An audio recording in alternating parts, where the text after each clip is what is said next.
இது ஹஸ்பண்டோட பர்த்டே அப்போ எடுத்த வீடியோ தான். லாஸ்ட் 2 இயர்ஸாகவே ஹஸ்பண்டோட பர்த்டே டைமில் சிச்சுவேஷன் கொஞ்சம் சரியில்லாதனால செலிப்ரேட் பண்ண முடியல. ஈவன் கேக் கட் பண்ண முடியல, கோயிலுக்கு கூட போக முடியாத சூழ்நிலை தான். அதனால இந்த வருஷமாவது கொஞ்சம் எதாவது செலிப்ரேட் பண்ணலாம் அப்படின்னு நினச்சிருந்தேன். பட் அவங்க முன்னாடியே சொல்லிட்டாங்க, நீ வீட்டில் அதை பண்ண இதை பண்ண, நீ எதையாவது பண்ணிகிட்ருக்காத, சிம்பிளாக பண்ணு அப்படின்னு சொல்லியிருந்தாங்க. நான் கேக்கு கூட ஆர்டர் பண்ணல. வீட்லேயே ப்ரௌனி பண்ணிடலாம் அப்படின்னு சொல்லிட்டு ஓடிஜி எல்லாம் எடுத்து தூசி தட்டி வச்சு ப்ரீ ஹீட் பண்ணிவிட்டு ப்ரௌனி செய்யறதுக்காக நாட்டு சர்க்கரையும் எண்ணெயும் ஊற்றி நல்லா மிக்ஸ் பண்ணிவிட்டு அதுலேயே கொஞ்சமாக வெனிலா எசன்ஸ் சேர்த்துக்கிட்டேன். கூடவே கொஞ்சம் தயிரும் சேர்த்து மிக்ஸ் பண்ணிவிட்டு அதுக்கப்புறமா ட்ரை இன்க்ரீடியன்ட்ஸ் எடுத்துக்கிட்டேன்.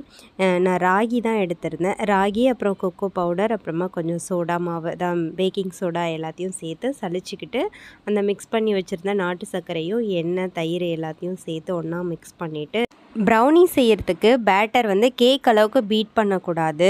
கட் அண்ட் ஃபோல்ட் மெத்தடில் ஜென்டலாக மிக்ஸ் பண்ணி வச்சுக்கிட்டா போதுமானது. நானும் அதே மாதிரி ரெடி பண்ணிவிட்டு ஒரு ட்ரே வச்சு அதில் பட்டர் ஷீட் போட்டு ரெடி பண்ணி வச்சுருக்கிற பேட்டரையும் ஊற்றி ஈவனாக ஸ்ப்ரெட் பண்ணி விட்டுக்கிட்டேன். மேலே டாப்பிங்ஸ்க்கு கொஞ்சமாக சாக்லேட்டும் அப்புறம் கொஞ்சம் நட்ஸும் கட் பண்ணி வச்சுருந்தேன். அதையும் ஸ்ப்ரெட் பண்ணிவிட்டு ஓடிஜியில் எடுத்து வச்சு ஹீட் பண்ணிவிட்டேன். சரி நம்ம செய்கிறது செய்வோம், பர்த்டே பாய்கிட்ட என்ன வேணும் அப்படின்னு சொல்லிட்டு கேட்கலான்னு கேட்டால், ஊரில் சந்தையில் இந்த போண்டா விற்பாங்களாம்மா கடலை மாவில், அந்த போண்டா தான் வேணும் அப்படின்னு கேட்டுட்டாங்க. நான் இந்த போண்டா செஞ்சது கிடையாது. இந்த மைதா மாவில் ஆனியன்லாம் போட்டு செய்வாங்கள்ல, அது செஞ்சுருக்கேன். இந்த மாதிரி செஞ்சது கிடையாது. சரி ஏதோ எனக்கு தெரிஞ்ச மாதிரி ட்ரை பண்ணுவோம் அப்படின்னு சொல்லிட்டு வெங்காயம், நம்ம வடைக்கு செய்வோம் இல்லையா, அந்த மாதிரி வெங்காயம் பச்சை மிளகாய் எல்லாத்தையும் கலந்து போட்டு சுட்டு எடுத்து கொடுத்தேன். கொஞ்சம் ஹார்டாக இருந்த மாதிரி இருந்துச்சு. ஆனால் அவங்க சாப்பிட்டுட்டு நல்லா தான் இருக்குது அப்படின்னு தான் சொல்லியிருந்தாங்க. ஆனால் இந்த விஷயத்தில் என் ஹஸ்பண்ட் ரொம்ப ரொம்ப குட் பாய் தான். மேக்ஸிமம் நான் செஞ்சு கொடுக்குற எதையுமே நல்லா இல்லை அப்படின்னு குறையா சொன்னது கிடையாது. நானும் ஓரளவுக்கு நல்லா தான் செய்வேன்னாலுமே அவங்க சைடில் இருந்தும் பெருசாக குறையா எப்போவுமே சொன்னது கிடையாது. நல்லா இருக்குது அப்படின்னு தான் சொல்லுவாங்க. கிச்சனில் உள்ள குக்கிங் பேக்கிங் வேலையெல்லாம் ஆல்மோஸ்ட் முடிச்சுட்டு வெளியில் வந்துட்டேன். பால்கனியில் தான் வச்சு சிம்பிளாக கேக் கட் பண்ணிக்கலான்னு சொல்லிவிட்டு அந்த இடத்தெல்லாம் க்ளீன் பண்ணிவிட்டு கொஞ்சம் இருந்த செடியெல்லாம் எடுத்து வால் மேலே வச்சுட்டு உள்ளே வந்துட்டேன். பலூன் கொஞ்சமாக வாங்கிட்டு வந்து வச்சுருந்தேன். வீட்டுக்கு தெரியாமல் தான் வாங்கிட்டு வந்து வச்சுருந்தேன். அதையும் கொஞ்சம் பம்ப் பண்ணிவிட்டு வெளியில் பார்க்குறேன், டபுக்குன்னு இருட்டிடுச்சு அவ்வளோ சீக்கிரத்தில். அப்புறமா கொஞ்சம் எல்இடி லைட்டு வீட்டில் இருந்துச்சு, அதையும் போட்டுட்டு ஊதி வச்சுருந்த பலூனையும் எடுத்து கட்டி விட்டுட்டேன். வீட்டில் எதுக்கு இந்த தேவையில்லாத வேலைலாம் பண்ணிகிட்ருக்க அப்படின்னு ஒரு பக்கம் பேசிகிட்டே இருந்தாங்க. அவங்க அப்படி தான் ஏதாவது சொல்லிகிட்டு இருப்பாங்கன்னு நான் பாட்டிலே வேலையை செஞ்சிட்ருந்தேன். ப்ரௌனி நான் நினச்ச மாதிரியே சூப்பராக ரெடியாகி பேக்காக இருந்துச்சு.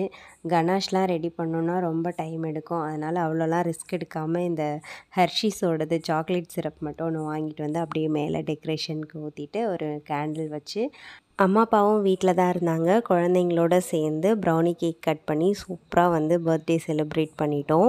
கிட்டத்தட்ட 80% நான் நினச்ச மாதிரியே பண்ணிட்டேன். அதுவே ஒரு பெரிய திருப்தியாக தான் இருந்துச்சு. பட் ஃபஸ்ட் டைம் அவங்களுக்கு நான் ஒரு சர்ப்ரைஸ் கொடுத்துருந்தேன். அந்த மாதிரி இந்த டைம் என்னால் பண்ண முடியல. அடுத்த டைம் பண்ணுறதுக்கு கண்டிப்பாக ட்ரை பண்ணுறேன். ரூம் ஃபுல்லாக வெறும் கேண்டில் லைட் மட்டும் வச்சு லைட்லாம் ஆஃப் பண்ணிவிட்டு வரும்போதே சாக்லேட் ஷவர் மாதிரிலாம் கொட்டி ஃபஸ்ட் டைம் பண்ணியிருந்தேன். அந்த மாதிரி பண்ணணும்னு நினச்சேன். இந்த டைம் பண்ண முடியல, மிஸ் ஆகிடுச்சு. அடுத்த டைம் பண்ணுறதுக்கு இறைவன் எனக்கு அதுக்கு துணையாக இருக்கணும்னு நான் பிரார்த்தனை பண்ணிக்கிறேன். வீடியோ பிடிச்சிருந்தா லைக் பண்ணுங்கள், என்னோடய சேனலை சப்ஸ்கிரைப் பண்ணிக்கோங்க. அப்புறம் பேக் சைடில் ஒரு ரோஸ் கலர் பலூனுக்குள்ளே கொஞ்சம் பேப்பர் கட்டிங்ஸ்லாம் போட்டு இப்படி வெடிக்கலாம், நல்லா ஷவர் மாதிரி வரும் அப்படின்லாம் எக்ஸ்பெக்ட் பண்ணியிருந்தேன். பட் அது புஷ்ஷுன்னு சீக்கிரமாக கீழே விழுந்துச்சு. அதுவும் பேக் சைடில் விழுந்துச்சு. அது ஒன்றை தவிர மற்ற எல்லாமே நான் நினச்ச மாதிரியே பண்ணியிருந்தேன். வீடியோ பிடிச்சிருந்தா லைக் பண்ணிக்கோங்க. தேங்க்யூ. பாய். நெக்ஸ்ட் வீடியோவில் பார்க்கலாம்.